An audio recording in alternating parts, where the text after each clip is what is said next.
Welcome to the 2023 Ward 10 Candidates Debate. I'm Tony Shinella, the editor of Concord, New Hampshire Patch. Thanks for being with us. We are in Concord TV studios. They are co-sponsoring our debate series this year. Thank you again, Concord TV, and they're great studios here. The New England Take podcast is also a co-sponsor of the events this year. During the next half hour or so, we're going to hear from the two candidates running in Ward 10. And they will have opening and closing statements, and then I'll ask a few questions in between. Let's meet the 2023 candidates in alphabetical order. We have Jeffrey Foote. Good evening. And Zandra Rice Hawkins, the incumbent. Zandra, normally I would let ladies go first, but how about we let challengers go first? Is that okay? Yes, thank you. Thank you. Jeffrey, you have 1 minute. Thank you. My name is Jeff Foote, and I'm a candidate for City Council in Concord in Ward 10. My interest in seeking public office is purely altruistic. I'm a lifelong resident of the city of Concord and have resided in Ward 10 for more than 30 years. I'm a Concord High graduate. I have a Bachelor of Science in Civil Engineering and also hold a master's degree in Public Administration. I'm a licensed professional engineer in the state of New Hampshire. Maintaining the quality of life that we have in East Concord is my #1 priority. I will support basic services such as police, fire, and public works, who all play significant roles in ensuring that we have safe neighborhoods. I will support a well-maintained infrastructure network, including roads, clean water, and sewer infrastructure, parks, pools, hiking trails, the city ice arena, and the proposed golf course clubhouse improvements. These facilities are important city attributes, and as the city becomes more dense, people will recognize the need to have recreational opportunities, and we must support them. Thank you. Thank you. Zandra, you could take a little bit more than a minute. Thank you. My name is Zandra Rice Hawkins. I'm the current Concord City Councilor for Ward 10.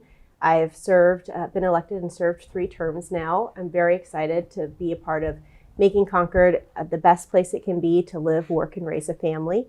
When I first ran in 2019, I told voters that this was the community that my husband and I chose to buy our first home and raise our family. We have had a wonderful experience here, and being a part of the decisions on City Council has really allowed me to have the relationships and to hear from the community about the needs that people have and the things they want us to invest in, and that's the kind of work I want to continue to do. I believe in a strong public infrastructure. I've been very proud to support economic development issues in our city, including public-private partnerships at Merchants Way at Exit 17, to look at how we can invest in including our infrastructure. So we've done a ton to improve roads in our district, and now we need to look more at sidewalks and making sure we're a walkable, rideable city across the city. I've also supported public investment in police and fire. I'm very proud to have been part of the crew that helped secure another ambulance unit so that we could make sure that our response time stayed low and that our emergency services were meeting the needs of our community. Excellent, thank you. Probably there are a lot of issues facing the city, but probably one of the most important is that there'll be new faces on the city council after November, now that Jim Boulay has decided to step down as mayor. And at least 4 new city councilors, maybe more. This is a dynamic change, and I don't really think people realize just how dynamic it will be. No matter what anybody thinks of Jim Boulay, he did run a good meeting and appointed a lot of key people and was kind of the institutional knowledge along with a lot of people there. A lot of readers have let me know that they're concerned about instability on the council with all the new faces. It's going to be at least a third, if not more. What can you do, Zandra, to keep the council proceedings focused and governance stable during the next term? Yeah, it's an excellent question, and it is a very big role and very big shoes for our next city council to fill after having Mayor Boulay's leadership for the last 16 years.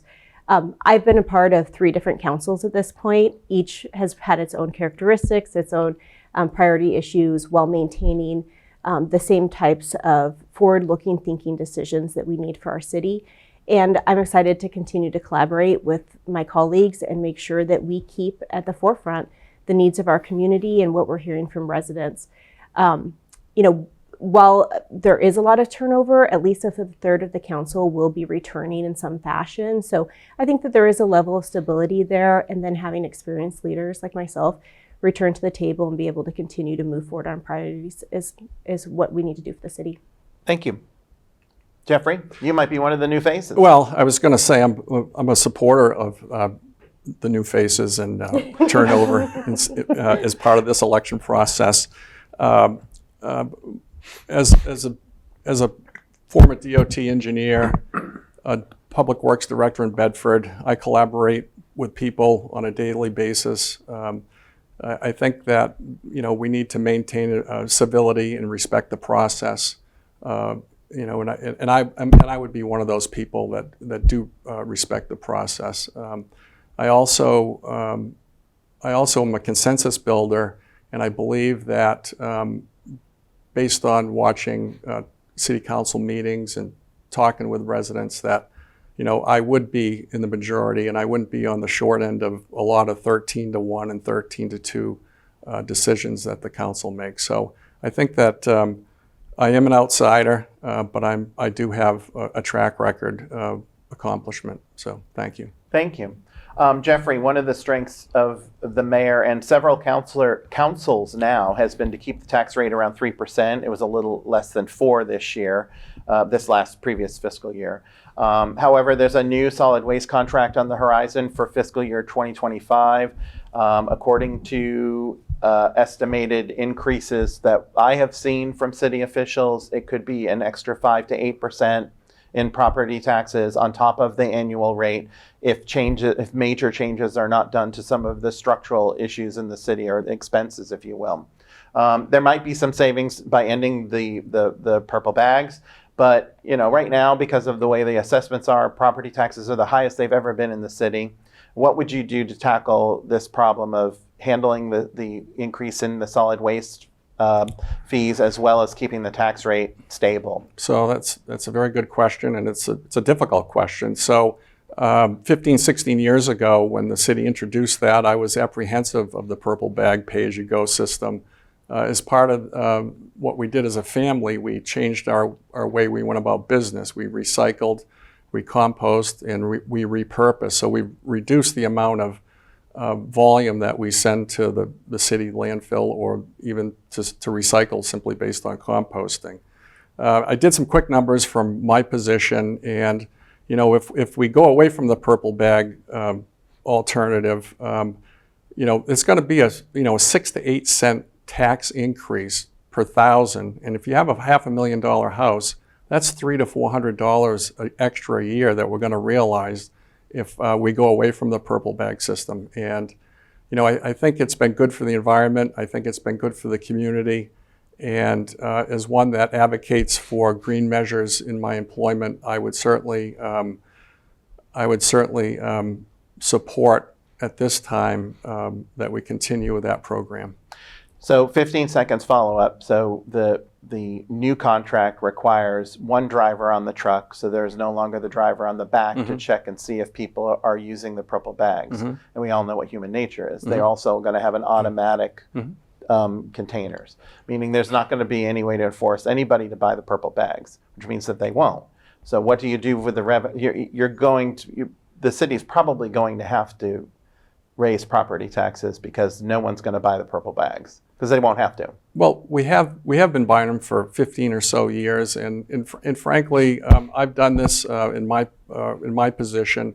You're going to have some people that won't want to purchase the purple bags, but I think simple audits, just as we do with the recycling today, I think that will go a long way in getting people to conform and continue with it. I think that purple bags are an incentive to recycle and compost, which is what that's what we all want. Some of us did that before the purple bags, though. Yeah. Sandra, same question to you, and if you want to take a couple of seconds to talk about how you enforce the non-enforceable purple bags, that would be great. Which is a great question. Yeah, so I actually serve on the Solid Waste Advisory Committee, so I was part of the contract process and consideration early on, and had an understanding of, we have data that does show that the use of the purple bags, as my colleague here said, does actually decrease the amount of waste that households are producing, either because they're using diversion tactics or because they're being more thoughtful about what type of waste they're producing to begin with. And we've had a really sweet deal in the city for a really long time with the current contract we had. And we were coming into a market that just did not have those same numbers for us. And when I made my decision about how to approach our new contract and the purple bag decision, it was really looking at, disposal services are something that we need to provide across the city. And so there's a baseline that we should all be putting in to provide we have that.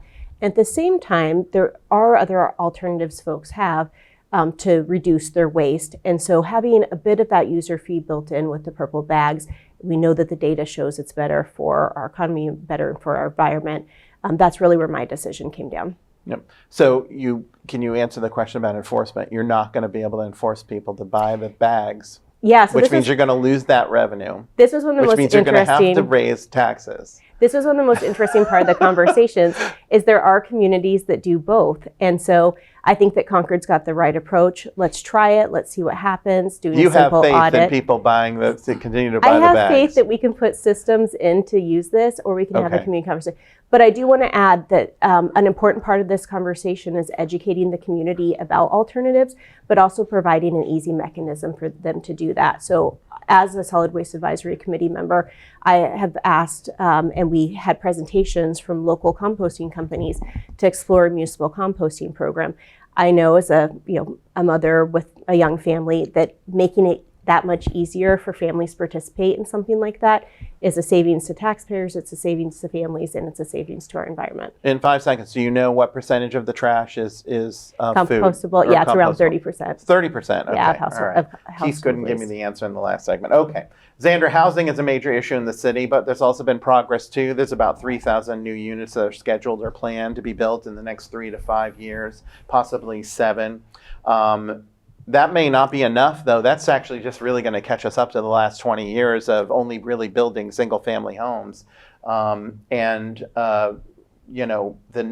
council's still going to be, people are still going to be clamoring for more housing, I think, even though there are a lot of units. What will you do in the next 2 years to tackle the housing problem?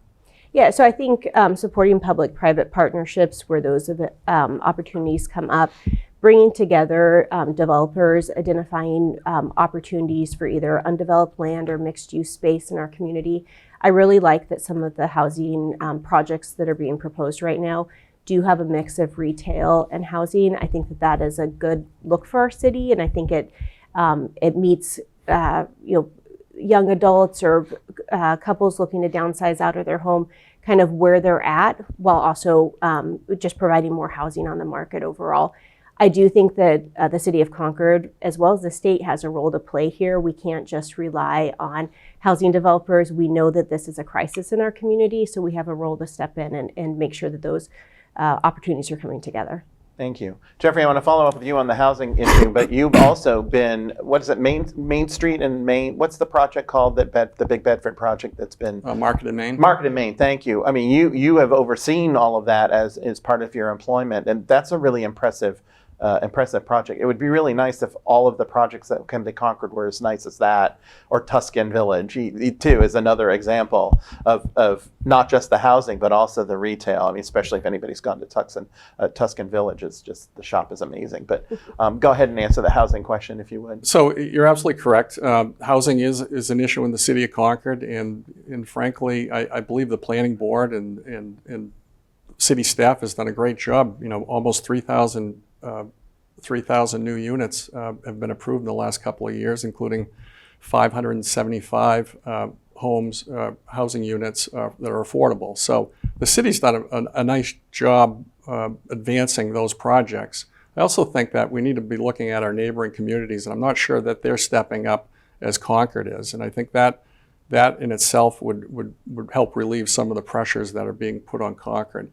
I'm a proponent of public-private partnerships, whether it's housing, especially on Main Street. I think there's a lot of opportunities. We've seen what's happening at the old employment building. I'm a believer, maybe not necessarily for housing, but for economic development.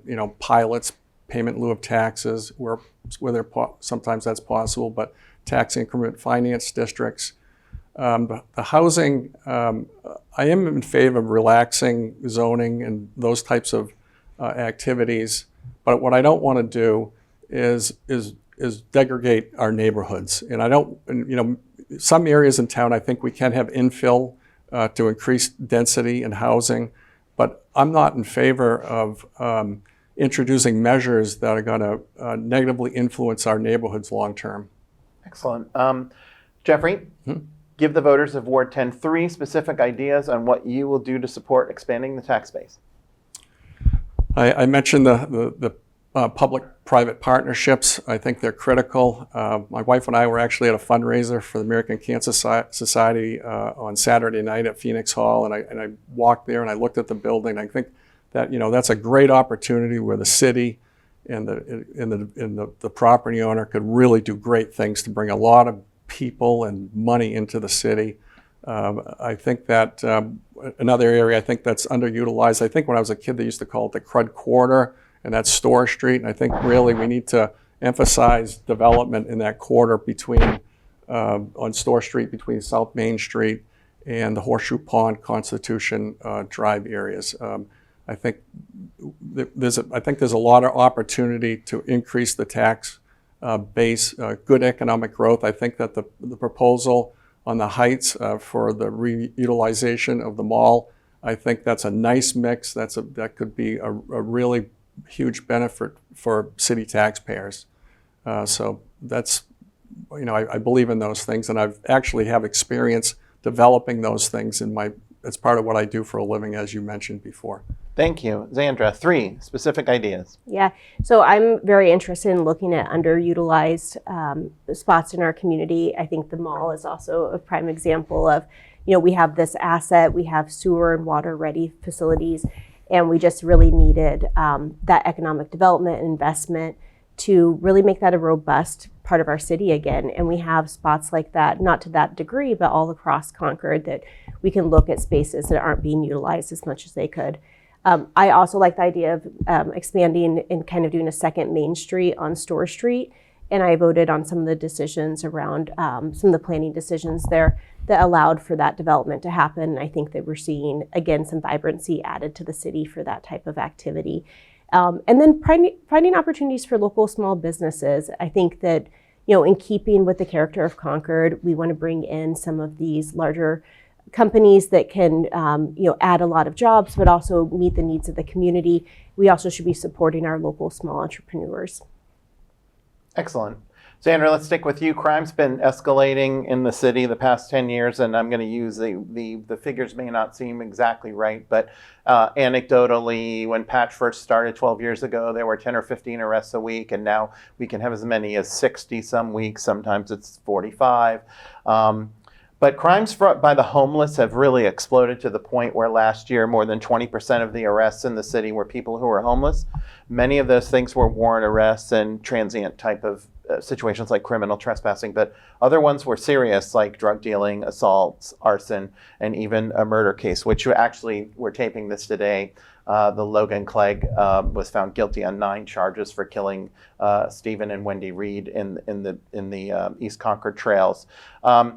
Residents have been complaining and very frustrated about homeless camps, hazardous waste sites in their backyards. They can get the cops to come and move people along, and then they don't have anybody to clean up the needles and the human waste. You're all volunteers on the council, essentially. You don't have all the answers, but you're the first person that anybody calls to complain about it. What more can the council do dealing with this problem? Yeah, well, we just had a really great city council meeting where we heard an update from some of the outreach workers from the Concord Coalition to End Homelessness, along with our police department and others who've been working on this. One of the great developments that's happened recently is having a more strongly held coordination team so that they can actually triage trying to move specific individuals out of homelessness and into housing situations. part of that has also been the work to do this by census count of the homeless population. But I will say, none of this is going to really take root in the way we need to if we don't have more investment in affordable housing. We're having people pushed out of homes and into unhoused situations because we just do not have the housing that we need for community members, or people are in housing and are pushed out because they can no longer afford the rates. And the outreach. We know that substance use disorder is a problem. We know that mental health crisis is an issue. So making sure that we're funding the supports and the boots on the ground to really do that outreach work is critical if we really want to address this issue. Thank you. Jeffrey. Yeah, homelessness and everything that goes along with it it's a public safety issue in the city of Concord, between the homelessness, the encampments, the panhandling. It's negatively affecting our city, and it really is a public safety. It's a public safety issue. And when I was a kid, I remember one homeless person 10, 12 years ago. There were 15, and now we're at 400. As I understand it, that there's a couple of factions that, we have people that just want to live off the grid and people that have a criminal element to them. And then we also have people, as mentioned, that have, substance abuse and or mental health issues. And we have some people that are just down on their luck. I'm in the camp where all hands on deck to help the people that need help and want help. And I think that the folks that want to live off the grid and cause criminal activity, I don't think we should welcome those folks into the community, and we should help them find somewhere else to live. I know it's a bit direct, but it's severe, and we need to take action. I too am a huge proponent, and I was very encouraged from the Monitor article that I read that the collaboration between the different entities, the police, the human resources, community action program, Riverbend, Veterans Affairs, all trying to help these people. And I really like the mechanism where they're assigning, help to each one and who's doing what. I think it's just a great way to help people that want and need help. Sandra, I'm going to come back to you for this one. Earlier this year, there was discussion about paying for childcare for city councilors, stipends to attend meetings, and even travel expenses for people who are board members and attendees of meetings. I believe that you proposed a $50 stipend or something similar to that nature for people to attend diversity meetings. Sticking with just the councilors for a second, is it time to increase the annual stipend for city councilors so that you can have more money to pay for your own childcare, or anybody else can? Or if you want to, you can provide Ubers for people who you think need to have, to go to certain meetings. And granted, meetings should not be held at noon on a Friday. But wouldn't it be better to increase the stipend of city councilors and allow them to pay for their own childcare and give away money if they wanted to? And if that should be increased, what should it be? Yeah, this is a good question. And actually, the conversation was really focused around how do we make sure that community members who have expertise and experience and want to contribute back to the community have an opportunity to do that. And that's not just limited to those who have somebody at home like I do who can watch their kids, or somebody who has a vehicle to get to and from meetings, who has the job flexibility to take a meeting, whether it's Friday at noon or Thursday at 6. And we do have a lot of community members who want to participate who don't have that opportunity because there are barriers. So we want to make sure that everybody has a chance to participate in the decisions that impact their life every day, and particularly on a committee like the Diversity, Equity, Inclusion, Justice, and Belonging Committee, on which I serve, where we're specifically looking for community members who have probably faced discrimination or faced economic barriers and been in those situations. We know that type of stipend is really helpful to ensure that they have the opportunity to participate. But I've been a big proponent of making our meetings and our decisions more accessible to all community members. I've tried a couple of times to get childcare for like our visioning sessions. I paid out of pocket to provide childcare at a couple of large city meetings because it's important to me that community members have an opportunity to come. participate and that we're lowering the barriers for everybody community. There aren't many journalists who are parents, but we figure it out too. I think most of the other journalists are very young and don't have families. So Jeffrey, a little bit different. Should the stipend be increased for city councilors? And if it is increased, what should it be? No, I do not think it should be increased. And if I'm elected, I will not take any kind of compensation from the city of Concord.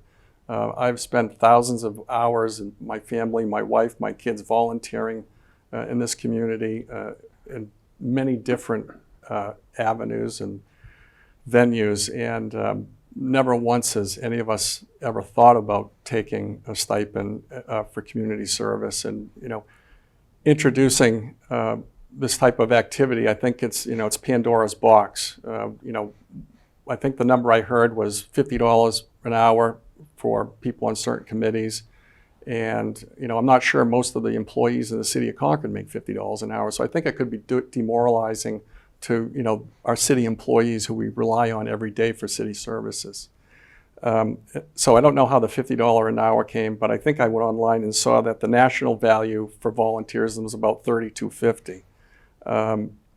Again, I think it just opens up a lot of concerns for the existing employees. I mean, do these employees now that are receiving a stipend, do they get workers' compensation? They're off the committee. Do they get unemployment benefits at the end of their term? I don't know, but I don't know all the answers. But for me, I think volunteers should not be reimbursed in any shape or form.